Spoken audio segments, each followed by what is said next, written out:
Mukavaa keskiviikkoillan jatkoa, hyvät ystävät. Ripa Ruutu tästä eteenpäin iltanne ilona. Tuo ruudussa näkyvä kuva ei suinkaan ole koko vartalokuva meikäläisestä, vaan ote seuraavasta ohjelmasta, jossa seurataan Suomen ensimmäisiä miesten bodauksen ammattilaiskisoja, jotka käytiin viime kuussa Helsingin jäähallissa.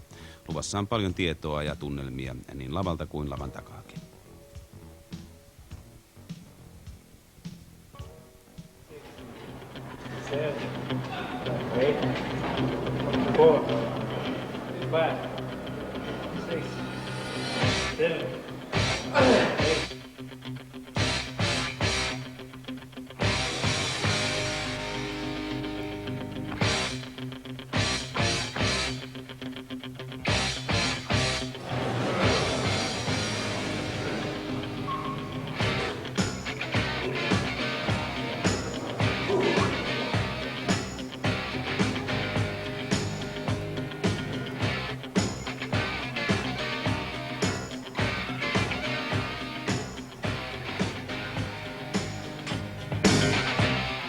Professional bodybuilders are the elite and the extreme of the fitness industry.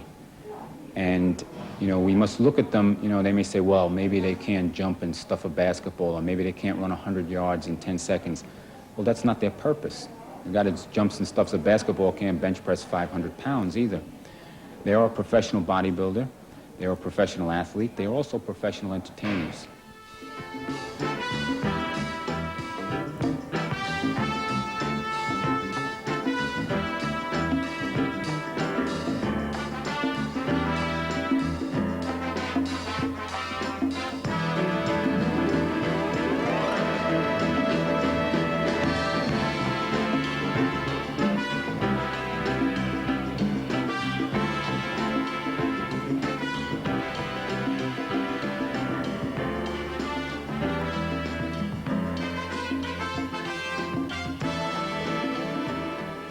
My name is Wayne D'Amelia. I'm professional chairman of the IFBB, which means I run professional bodybuilding throughout the world. Pro bodybuilding has been growing year by year, even though it's been around since 1965. A professional bodybuilder earns money many different ways. When he turns pro, he should look at himself as a business, not as just an athlete.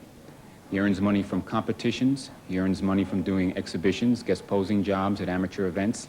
He earns money from seminars and, of course, now endorsements. And many of the pros have started their own clothing lines, their own video exercise promotions. And through all these facets, they make quite a bit of money. Some bodybuilders do over $500,000 a year. Our stars are known everywhere in the world. I mean, if I walk into a gym in New York or a gym here in Finland or a gym in Singapore, it's the same pictures on the wall. Lee Haney is the big star, and Lee Labrada, Samir Bannouth, Ron Love, Mike Christian, they're all big stars throughout the world. And because of the IFBB and its affiliation in 136 nations, these men are stars and can make money in each of these countries. I came along in about 1975, met everyone in the sport, and in 1976 the professional committee was formed. At the time, Arnold Schwarzenegger was the chairman, and he named me as a member. Only the members of this committee could run pro shows. I was fortunate enough to put a contest together in New York called Night of the Champions, and that was the first pro show other than Mr. Olympia to be run. That basically was the inception of Grand Prix tours in the entire professional circuit. In subsequent years, we ran shows throughout the United States, and then we decided it must expand to Europe. We're here now in Finland for the first ever Pro Grand Prix. We've just come from Holland. We've done shows in 10 other European and Scandinavian countries, and professional bodybuilding is now on the move. The IFBB is now the fourth largest sports federation in the world. It consists of 136 member nations. It includes mainland China, it includes Russia, it includes Cuba. That's on the amateur level. The professional level is just starting up, and we're starting professional divisions in every country where it's possible, where money is allowed to be earned and where the promoters have the opportunity to promote the sport and to make money. There's probably about, throughout the IFBB, over 200,000 active amateur competitive bodybuilders. For example, in the United States alone, there's 20,000 amateur bodybuilders in the United States. but professionally, there's only 83 male professional bodybuilders and 52 female professional bodybuilders. So you see, it takes a lot of hard work and a lot of time and effort to reach the professional level, and that's what makes these athletes that are competing in Finland so special. My name is Albert Beckles. I was born in Barbados. I left Barbados when I was 19, and I lived in England for about 22 years. Yes, and now I'm living in California. My age now is 59. To most people it's unbelievable, but for me and according to my philosophies, I wouldn't say it's unbelievable because I don't think that there is an age limit to what I'm doing, bodybuilding. I think if you really take care of yourself, you know, watch the foods that you are eating, and you know, I wouldn't say go to bed at 8 o'clock at night, but go to bed at a reasonable hour. I think you can live for a considerable time. Already for the year I've competed, this is going to be my 14th contest. And I think for the rest of the year I should probably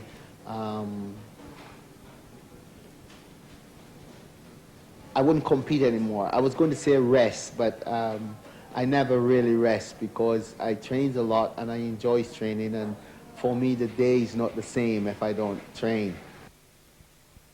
Je suis arrivé au bodybuilding parce que j'étais footballeur avant et je faisais 1m54, 1m58 pardon, 54 kilos. Pour le football, il fallait que je prenne un peu de kilos parce que j'étais petit, pas gros, et comme je jouais avant-centre, alors je prenais des coups d'épaule et je tombais par terre. Alors je voulais me faire prendre un peu de muscle. Alors je suis arrivé au bodybuilding en 81. J'ai commencé à m'entraîner et tout. Et au bout de 2 ans, j'ai pris 18 kilos, ce qui m'a permis de doubler de volume et qui m'a plus intéressé à vouloir faire du bodybuilding. J'ai continué à faire le foot plus le bodybuilding pendant 3 ans. J'ai arrêté le football et j'ai continué le bodybuilding. Disons qu'au départ, moi, le bodybuilding, c'était juste pour prendre du poids. Hein, parce que comme j'étais footballeur, comme je vous ai dit tout à l'heure, ça m'a permis de prendre du poids, grossir, d'avoir de l'importance. Et maintenant, j'ai beaucoup plus d'assurance. Je me sens plus fort qu'avant.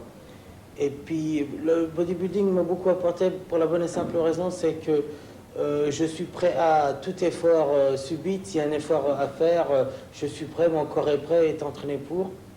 Moi, je pense que tout athlète, ou même des jeunes qui veulent faire du bodybuilding et tout, ça serait bien pour eux, ça leur donnerait plus confiance en eux-mêmes et ça leur permettra de voir plus les choses parce qu'on a une mauvaise image du bodybuilder, on a l'impression que c'est que de la gonflette. Non, il faut être dans ce sport-là pour voir les efforts qu'il faut faire et tous les sacrifices, parce que je vous garantis que pour arriver au top niveau, même à mon niveau à moi, pour être champion du monde et tout, et j'ai fait beaucoup de sacrifices, autant qu'avec ma famille, mes amis, ma femme, parce que je suis marié aussi. Tout athlète pour arriver au plus haut niveau, il faut faire beaucoup de sacrifices. Celui qui ne peut pas faire de sacrifices ou qui ne veut pas faire de sacrifices, il ne sera jamais champion.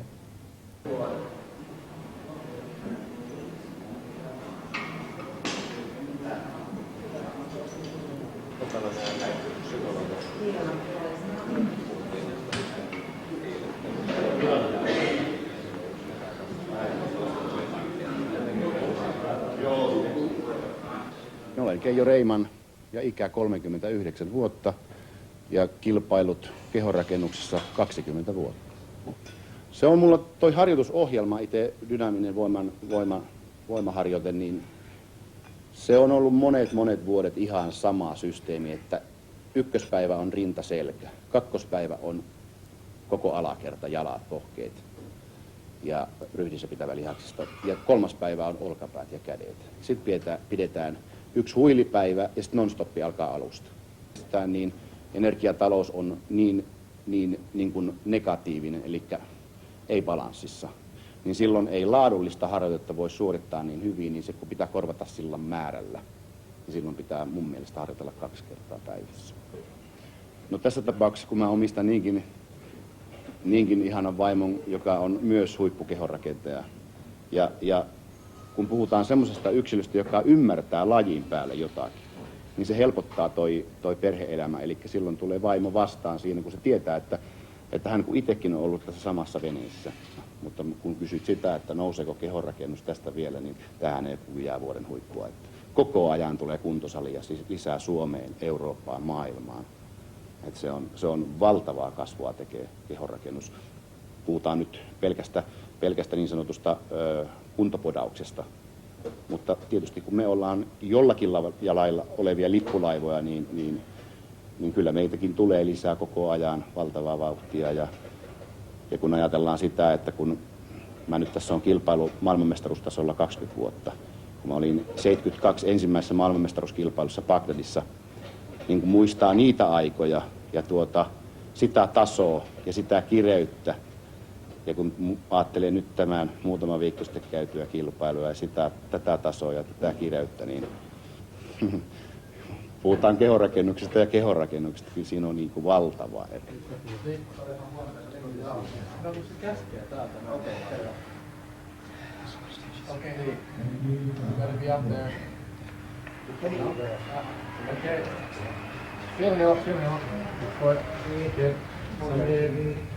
Olev.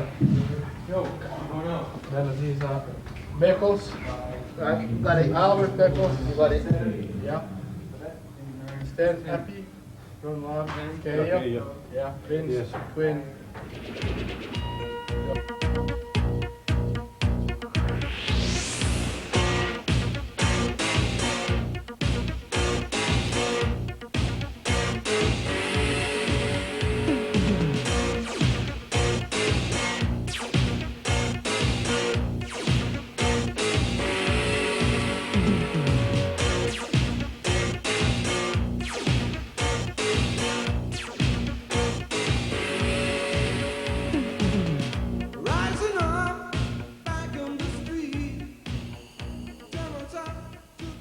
Hyvä kehonrakennusyleisö, kunnianarvoisa tuomaristo ja kilpailijat. Tervetuloa ensimmäiseen ammattilaisten kehonrakennuskilpailuun Suomessa. Ladies and gentlemen, welcome to the Finnish Grand Prix. Esittelen kilpailijat. Competitor number 1, Mike Christian, USA. Mr. Universe 1984, Mr. Pro Universe. Numero 2, number 2, Lee Labrada, USA. Mr. Universe 1985, Mr. Olympia the second this year. Numero 3, number 3, Phil Hill, USA. United States champion 1987. Numerolla 4, number 4, Samir Bannouth, USA. Mr. Olympia 1983. Numerolla 5, Olev Annus, Suomi. Euroopan mestari 1986. Numerolla 6, Mohamed Benaziza, Algeria. Mr. Universe 1987, Mr. Olympia 1989, the 5th. Numerolla 7, number 7, Albert Beckles, England. 3-time Mr. Universe, second in Mr. Olympia 1985. Numerolla 8, number 8, Appie Steenbeek, Holland. Mr. Universe 1983. Numerolla 9, number 9, Ron Laub, USA. United States champion 1985. Numerolla 10, Keijo Reiman, Suomi. 5-kertainen MM-mitalisti amatööritasolla. Numerolla 11, Wins Taylor, USA. Night of the Champions winner 1989. Third on Mr. Olympia this year. Numerolla 12, Mike Quinn, USA. Pro Mr. USA. Numerolla 13, number 13, Zahat Mabrouk, Egypti, Egypt. Mr. Universe 1987. The judging is broken down into 4 rounds. During the pre-judging or preliminary judging, in round 1, the athletes come out as a group. They're introduced to the audience and to the judges. Then they come out in groups of 5 and do what we call quarter turns. They're standing in a semi-relaxed position, and they just turn to all 4 sides.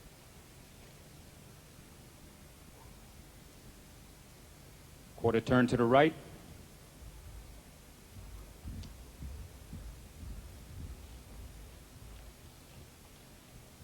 Quarter turn to the right.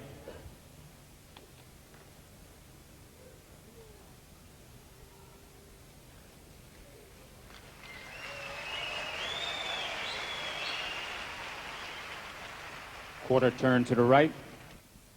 When all have been viewed by the judges, I start with judge number 1, and he calls out a comparison of 2 or 3 athletes at a time. And they're judging them to see who looks best standing in the semi-relaxed position. That's all they care about, is how they look in this semi-relaxed position.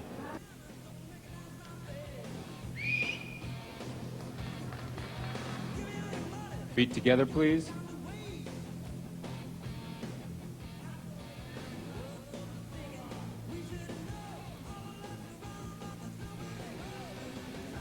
Quarter turn to the right.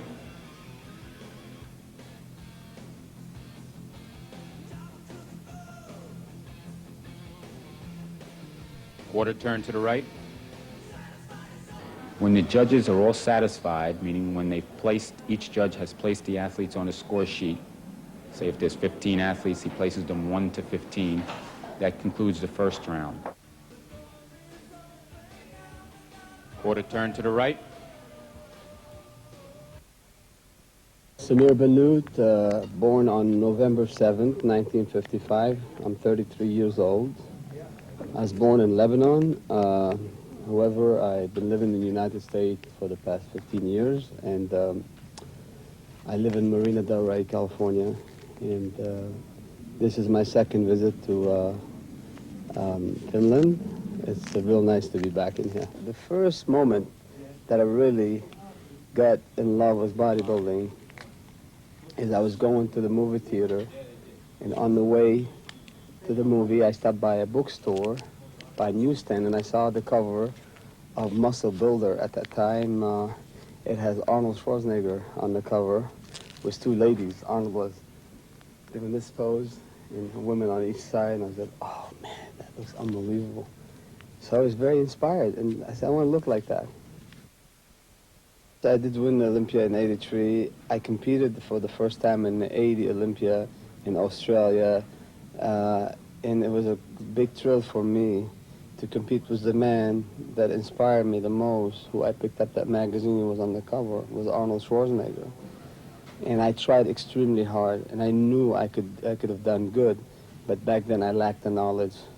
You know, Johnny, how hard it is, how scientific our sport is, and so I was trying too hard. I was overtraining, I was under-eating, I wasn't recuperating enough, and so therefore I didn't do good in Australia. So I made another plan for the '81. I did a little bit better in Columbus, Ohio. I made some research and study. I found out that my body was retaining a little bit of fluid due to extensive, tremendous amount of stress, high-intensity training, watching my sodium due to the fact you figure that sodium is always, the body holds subcutaneously, and therefore I was mistaken by eliminating the sodium way too early prior to the show, because the body have a natural way to balance itself out. So what happened, I didn't have really a major problem with water retention. I make it a problem by forcing my body to do something that it doesn't want it to do. So I studied. I went to UCLA library. I went crazy, got all the book, and I just did my homework. And I made a promise to myself that I'm going to come to London 1982 Olympia at my best. And scientifically, I put it together. I came in, I did very well. I was in my best shape ever. I was in the top 4. And many observers thought I could have done actually the top 2. But I left the stage waving at the audience, said, I'll be back next year. Okay, the show was in Munich, which is made a good preparation, and then I won in Munich in 83. Once you're a doctor once, you know, there's no reason to become a doctor twice or 3 times. Now I'm doing it for love, and at the same time, I'm professional. I do want to make a living. Making a good appearance, it gives me a lot of, you know, exhibitions and seminars throughout the world. And so I have a family to raise, you know that. Don't forget that.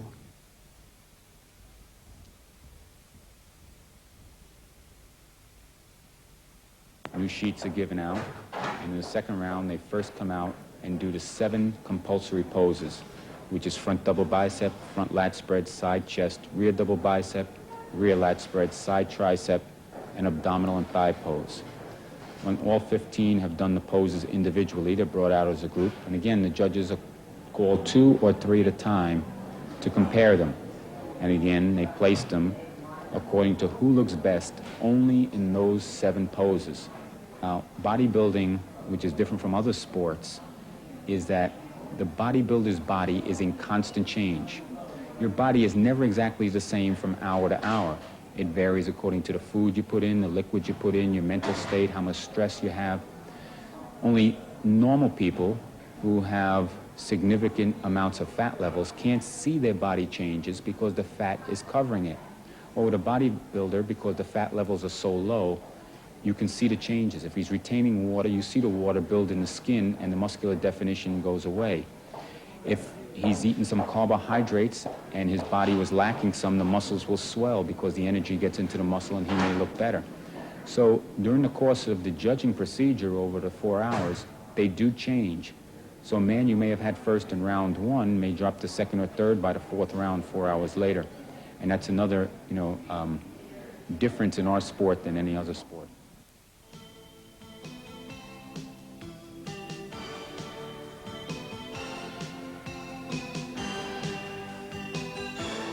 Abdominal and thigh.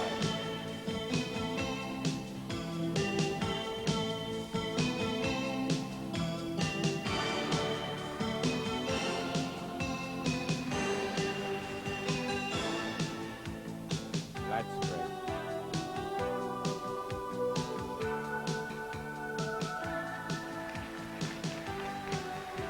Side chest.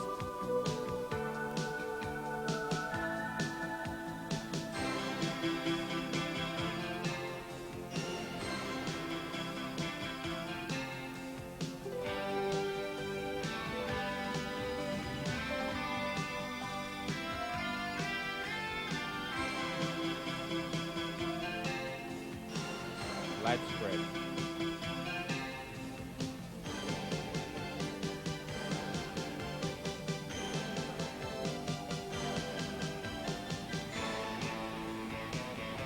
Side lat spread.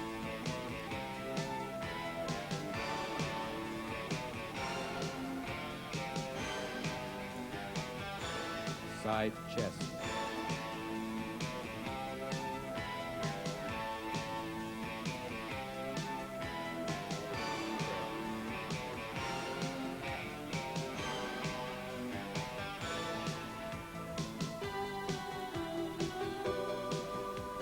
Side tricep.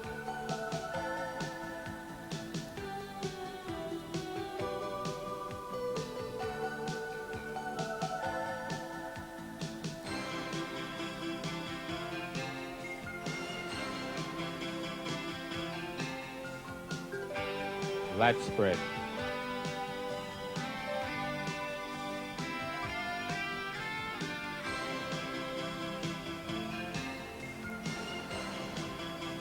Side.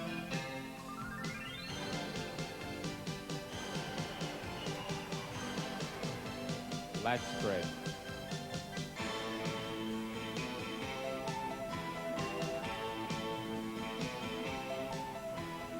Side chest.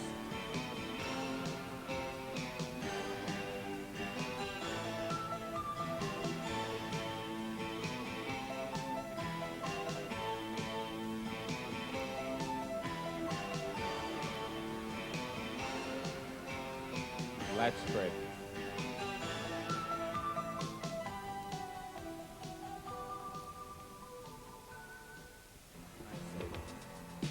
Front double bicep.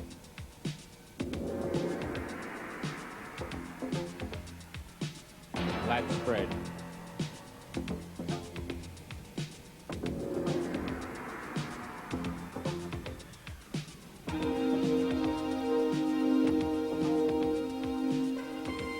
Side chest.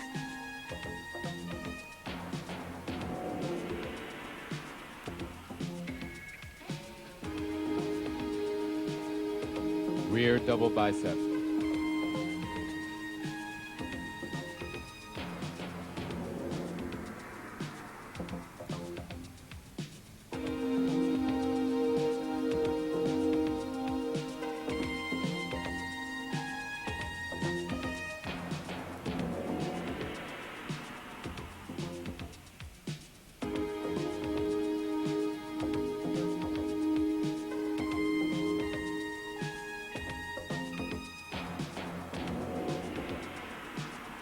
Side chest. My name is Mike Christian. I'm from Los Angeles, California. I'm 30 years old. I've been bodybuilding for 12 years, and I'm going to win. I've been training, like I said, for 12 years, and it's very difficult to get up and keep yourself motivated. So I've created my own line of sportswear, which I have in 6 countries around the world, and it gives me a little different aspect to this bodybuilding career. I get to create these different line of sportswear. You know, it's just wild and crazy, and I have kids' clothes and shorts and the whole thing. And also, like I said, I like to enjoy life. I like to go in the gym and afterwards go walk on the beach and go to discos and, you know, just really watch movies and enjoy life, you know. Basically, after I stop competing in bodybuilding, I would like to get into the entertainment field, books, TV, movies, and also probably doing a little bit of interviewing. I like to interview sports stars. I know quite a few of them in Los Angeles and throughout the world. And I'm pretty good at that. They say I have the charisma and the personality to actually do it. So I want to pursue that career after my career is finished in bodybuilding, and also continue with the sportswear and a few more interesting ideas I have in the back of my mind. Okay, my name is Lee Labrada, and I am one of the professionals participating in the Finnish Professional Bodybuilding Grand Prix that's going to be held this Saturday at the Ice Hall. And I come from the United States. We are here to compete for the honors of this competition. I've been bodybuilding for 12 years, 5 years professionally, and well, just came off a very good tour. I did place second at the Mr. Olympia, which is the highest bodybuilding competition in the world. The Mr. Olympia is a competition between all of the past Mr. Universe and Mr. World winners. And this is for top honors in the sport of bodybuilding, and I came very close to pulling off the whole thing, so I'm very happy with that. I feel that I can go another 4 or 5 years. I know in my heart that I could go longer, but there's other things that I want to do with my life. And when I finish my competitive career, my professional career, I expect to go back to chiropractic school to become a chiropractic doctor. Think about this as in any other sport.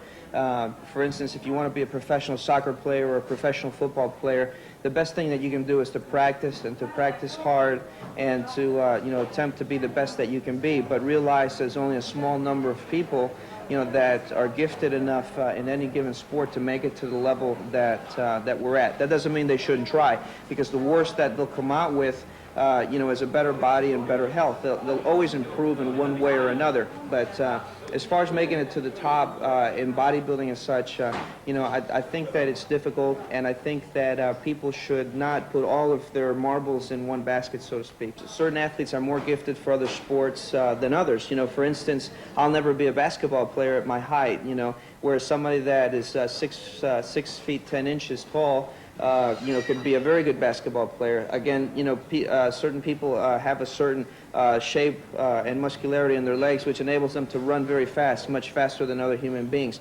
And it's like this down the line. And bodybuilding does have its emphasis on certain types of genetics, sure. Third round, which takes place later on after a break, is the posing routine. And this is the opportunity for the athlete to show the judges his physique as he wants them to see it. The first two rounds, the judges were dictating to the athletes what he wanted to see. And now in the third round, the athlete is saying, well, I'm going to show you my physique as I want you to see it. There is no pose that the athlete has to do in that round. So if an athlete has a weak point, he can hide it.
to my feet, yeah. Lay your hands on me.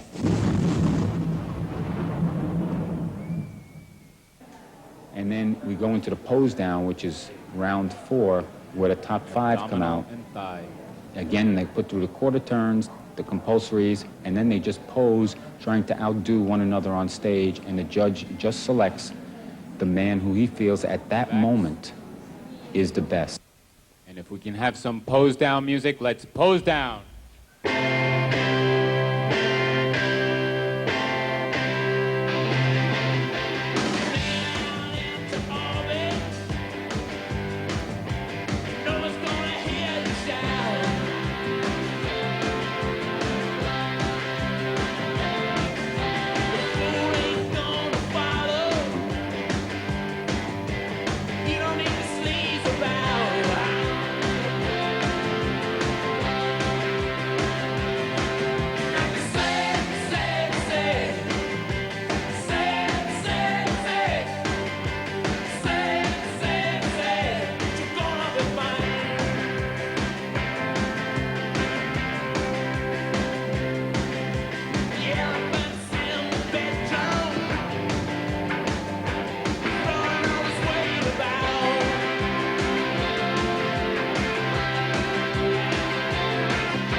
First place, $12,000. The winner, Lila Brada.